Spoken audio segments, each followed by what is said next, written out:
Good afternoon students. Today we are going to discuss about expansion in liquids and gases. So previous class we will discuss about expansion of solids. Okay, so in this case நம்ம liquids பத்தி நம்ம பார்க்க போறோம்.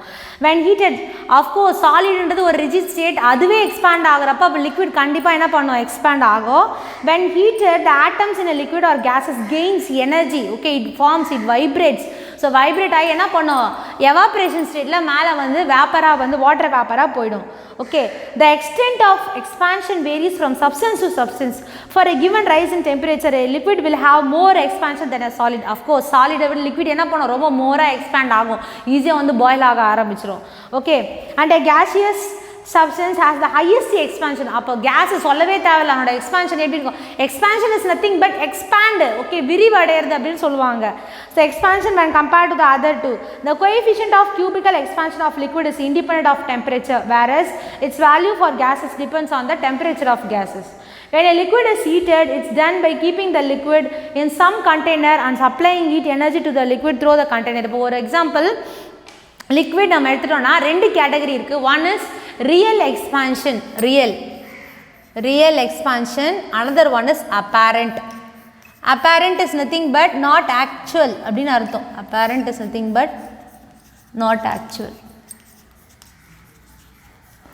Okay, so real ல என்ன miss பண்ணுவோம் அப்படினா without a container,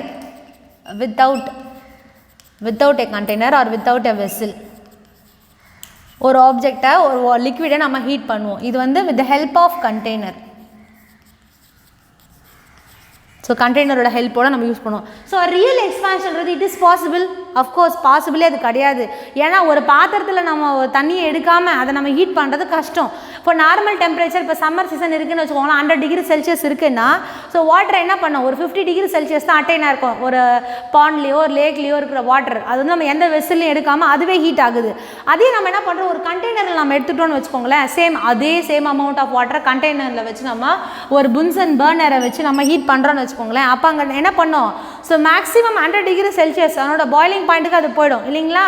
so அது மட்டும் இல்லாமல் அதனோட லேட்டன்ட் ஸ்பெசிஃபிக் ஹீட் நீங்கள் படிச்சிருப்பீங்க, ஒரு ஸ்பெசிஃபிக் லிக்விடுக்கும் ஒரு லேட்டன் ஸ்பெசிஃபிக் ஹீட் இருக்குது, உள்ளூரை வெப்பம் அப்படின்னு சொல்லுவாங்க. ஸோ அதுவும் என்ன பண்ணியிருக்கோம், கண்டிப்பாக ரைஸ் ஆக ஆரம்பிக்கும். அப்போ ரியல் எக்ஸ்பான்ஷனில் வந்து நம்மளோட ஆக்சுவல் வேல்யூ நம்ம கண்டுபிடிக்கிறது ரொம்ப கஷ்டம், பிகாஸ் நம்மளே அதை கன்சிடர் பண்ணுறது இல்லை. பட் அப்பேரண்ட்டில் நம்ம என்ன பண்ணலாம், கண்டுபிடிக்கலாம். அப்போ ரியல்லேருந்து அப்பேரண்ட்டை ஈஸியாக மைனஸ் பண்ணிவிட்டு அந்த லிக்விடோட எக்ஸ்பான்ஷன் நம்ம ஈஸியாக கால்குலேட் பண்ணிடலாம். அதான் கொடுத்துருக்காங்க. If A liquid is heated directly without using any container, நம்ம கண்டெய்னரை யூஸ் பண்ணக்கூடாது, டேரெக்டாக அந்த லிக்விட் அதாவது ஹீட் ஆகணும். Then the expansion that you observed is termed as real expansion of liquid. Coefficient of real expansion Kelvin. Okay, அதெல்லாம் நமக்கு தேவையில்லை. Next, apparent expansion. Heating a liquid without using a container, it is not possible. Okay va.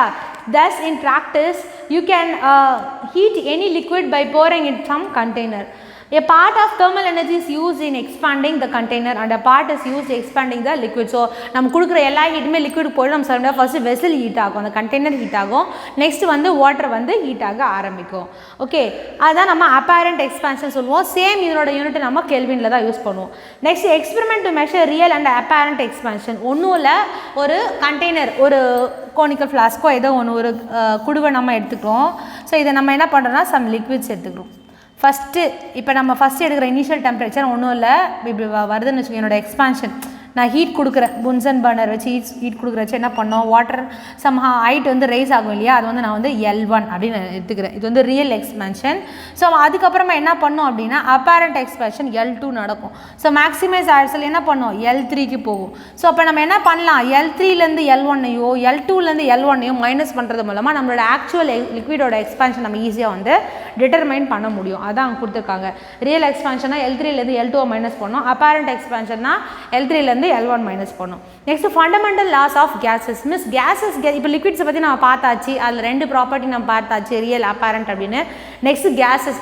So கேஸஸோட expansion பற்றி நம்ம தெரிஞ்சுக்கிறதுக்கு முன்னாடி கேஸஸ்னால் என்ன நம்மளுக்கு தெரியணும். Okay, it contains only gas molecules. நம்ம நிறைய கேஸஸ் இருக்குது, நம்மளுக்கு நிறைய ஃபியூவல்ஸை நம்ம யூஸ் பண்ணுறோம். ஸோ கேஸ் அப்படின்னா அது வந்து PVT அப்படின்ற லாவை வந்து ஒபே பண்ணணும். PV = NRT ஒரு ஃபார்முலா நம்ம ஆல்ரெடி படிச்சிருப்போம், ஐடியல் கேஸ் ஈக்குவேஷன். ஒரு நல்ல கேஸ் அப்படின்னா இந்த ஃபார்முலா வந்து ஃபில் பண்ணணும். ஸோ மெயின் கேரக்டர் என்னென்னா pressure, volume, temperature. So of course கேஸ்னா இட் ஹேஸ் மேக்ஸிமம் ப்ரெஷர், அதில் கண்டிப்பாக மேக்ஸிமம் ப்ரெஷர் இருக்கும், வால்யூம் இருக்கும், இருக்கும், சம் டெம்பரேச்சர் இருக்கும். வால்யூம் இஸ் நத்திங் பட் நம்ம கண்டெய்னரை ஃபில் பண்ணுறோம் இல்லையா, அதோட டெப்த்தை பொறுத்து தான் வால்யூம் வந்து சேஞ்சஸ் வந்து நடக்கும். ஃபஸ்ட்டு வந்து மூணு லா சொல்லியிருப்பாங்க. First Boyle's law, Charles law, Avogadro law. So Boyle என்ன சொன்னாங்க அப்படின்னா, when the temperature of gas is kept constant, ஒரு கேஸ் இருக்குது அப்படின்னா அதோட டெம்பரேச்சர் கான்ஸ்டன்ட் டெம்பரேச்சர் நம்ம மெயின்டைன் பண்ணுறோம். ஃபார் எக்ஸாம்பிள் 36 டிகிரி செல்சியஸ்னா 36 தான், 30னா 30, ரூம் டெம்பரேச்சர் 25 நம்ம மெயின்டைன் பண்ணுறோம்னா 25 தான். ஸோ டெம்பரேச்சரை கான்ஸ்டண்ட்டாக வச்சுட்டா அதோட ப்ரெஷர் எதுக்கு இன்வெர்ஸ்லி ப்ரப்போர்ஷனாக இருக்கும்னா வால்யூமுக்கு, P directly proportional to 1/V. Next Charles என்ன சொன்னாங்க அப்படின்னா, ப்ரெஷரை கான்ஸ்டண்ட்டாக வச்சுட்டாங்க, volume which is directly proportional to temperature, V directly proportional to T அப்படின்னு சொல்லி சொன்னாங்க. நெக்ஸ்ட் அவாகேட்ரோ என்ன சொன்னாங்க அப்படின்னா, Avogadro law says that constant pressure and temperature ரெண்டுத்தையுமே அவர் கான்ஸ்டண்ட்டாக வச்சுட்டாங்க. The volume of gases directly proportional to the number of atoms, V directly proportional to N அப்படின்னு நம்ம சொன்னாங்க. ஆக்சுவலாக கேஸஸ் கண்டுபிடிக்க சொல்ல நிறைய பேர் நிறைய லாவை வந்து யூஸ் பண்ணாங்க. ஓகே, பட் ஃபைனலாக ப்ரூஃப் ஆன ஒரே லா எது அப்படின்னா ஐடியல் கேஸ் லா தான், ideal gas equation. PV which is equal to nRT or mu RT. So P is nothing but pressure, volume, number of molecules present in that container, R என்றது Rydberg constant, next temperature. Okay, so இதை வந்து fill பண்ணிச்சு அப்படின்னா அது வந்து ஒரு ideal case. அது எப்படி எவ்வளோ ப்ரெஷரில் வேணால் அது வந்து 22.4 லிட்டர் அப்படின்னு நம்ம கேல்குலேட் பண்ணுவோம். நம்ம எவ்வளோ ப்ரெஷர் வேணால் மேக்ஸிமம் கொடுத்ததால அழுத்தி வைக்க நம்ம முடியும். ஆஸ் வெல் அஸ் கேஸஸ் வந்து ஈஸியாக வந்து எக்ஸ்பேண்ட் ஆகும் அப்படின்னும் கண்டுபிடிச்சாங்க. Okay, that's all students. Today class is over. Thank you students.